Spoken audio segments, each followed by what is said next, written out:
Hello everyone, today we are celebrating 30 years of Nicktoons with Doug, Ren and Stimpy, and Rugrats. And today we are going to discuss why the Ren and Stimpy theatrical movie was cancelled. So let's deep dive and thrive.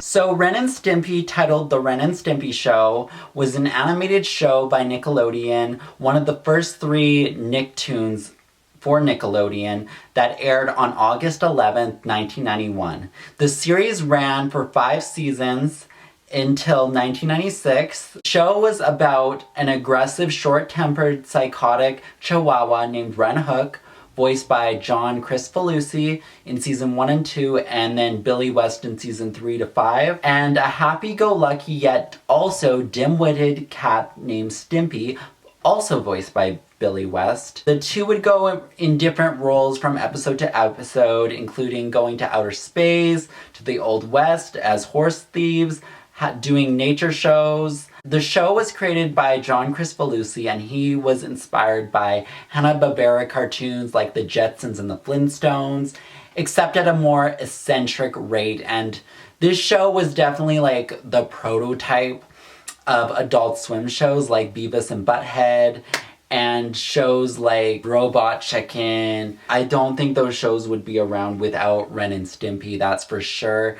There was The Simpsons 2 years beforehand, but The Simpsons wasn't as crazy. It had adult themes in it, but this was crazy, eccentric, and all over the place, and it was like the first of its kind. This is one of the most popular Nickelodeon shows of all time. It is a cultural phenomenon. It was Nick's highest rated show. It did better. It got 3 times the ratings in its prime than the other 2 cartoons, Doug and Rugrats. It was one of the most known cartoons in the 90s in general.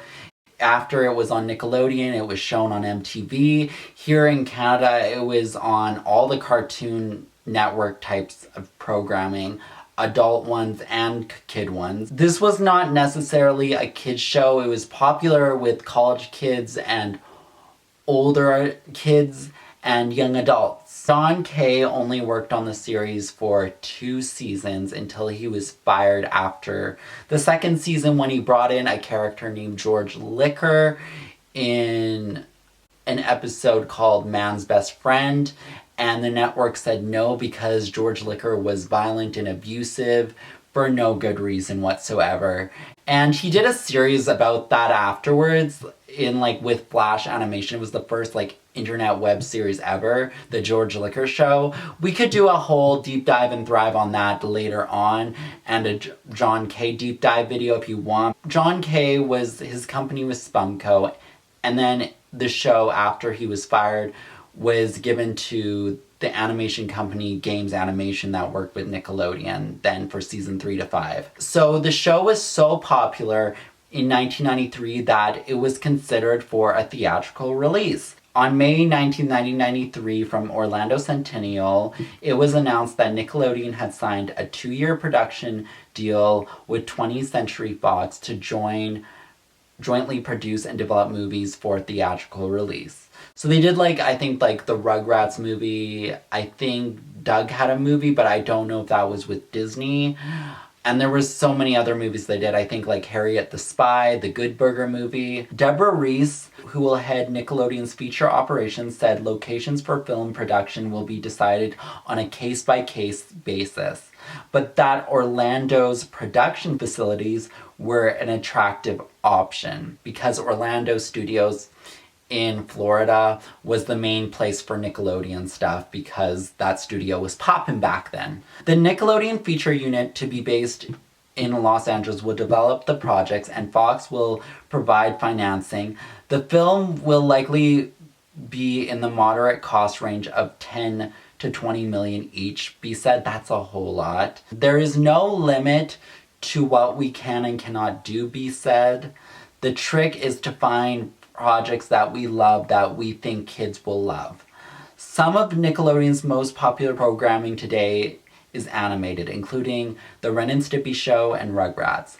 Nickelodeon is not ruling out movies based on its existing TV lineup, but B said the aim of the partnership is to produce new material. From what I got here, is that they acknowledged Ren and Stimpy, but they weren't considering it because they wanted kid-friendly content, which Rugrats is a very kid-friendly show.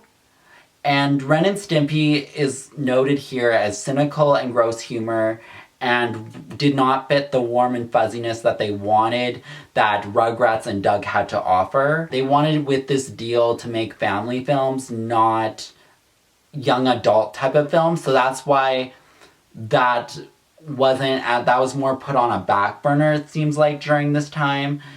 But they did consider it. Nickelodeon would start its own studio later with Viacom purchased Paramount Pictures. It still never went through. We're going to discuss, there's some later info on why the film was never produced, but if we're discussing it from this time period, assuming in 1993, it would have probably taken 2 to 3 years. In Ren and Stimpy's case, it would have probably taken 5 years to produce or more, because that show had crazy animation. Like, the animation was so detail-oriented, more so than Rugrats and Doug, with a lot of those gross-up type of close-up, gross-up sort of things they did, and just the eccentric movement of it all was hard to do, and it was very diligent, and you needed to work at it. Was, no matter what, the detail would take forever, would just take so much longer than Rugrats and Doug. And that's why Rugrats got a movie later on as well. By 1995, the new episodes of the show I don't think were doing as well, because John K was no longer involved at this point, and it was still pretty decent, but it wasn't anything to talk about really by season 3 to 5. And we can go into review Rugrats season 3 to 5 if you want to have a discussion about that. I think there are some good season 3 to 5 episodes, but it wasn't to the par of what John K did with Ren and Stimpy, if you know what I mean. And so I think by 1995, if they were going to start developing it, the show was already going to be canceled anyway at that point, probably because it wasn't received well. There was already also the network. Nickelodeon's the type of network, if they have enough produced to rerun forever and ever, they'll stop at a certain point, like 50 to 60 episodes. And in this time period, 52 to 65 episodes was good enough, and they had enough of those episodes at that point to rerun the show. And so it was already ending, so they thought, the show would just drop off. But then it was picked up again by MTV in 1996, and it was even brought out even further until later part of the 90s, and people were watching it even more then. And then it was also syndicated around the world. So Ren and Stimpy was truthfully everywhere. You couldn't avoid it. It was on some type of channel in the world. It still is on a lot of channels, probably all over the world, probably all the Nickelodeon channels now, or MTV or something like that. But when MTV picked it up, that really brought a whole new audience to this show. And so, they were probably considering it even more than to just pick up, because Viacom owns MTV, owns Nickelodeon, and all this stuff. And so probably if they were going to develop it at that point, it would have probably been like 98, 99, 2000. And then John K came with the idea of Adult Party Cartoon, and Adult Party Cartoon gave Ren and Stimpy a really negative reputation, because it was then discussed later, 24 years later, at Wizard World Convention. Bob Kemp, one of the other creators, producers of Ren and Stimpy, in March 2017 said Paramount Pictures rejected the pitch for a Ren and Stimpy feature film because of the sour taste left by Adult Party Cartoon. and they did not want any further connection with the characters. So the fact that Adult Party Cartoon had that much of a negative impact on the show, and Adult Party Cartoon came out in like 2003, 2004, it really shows that they were still looking at this even in the 2000s, probably because of the MTV audience that Ren and Stimpy picked up, and just like over the years in general. But because of Adult Party Cartoon, that jeopardized it all.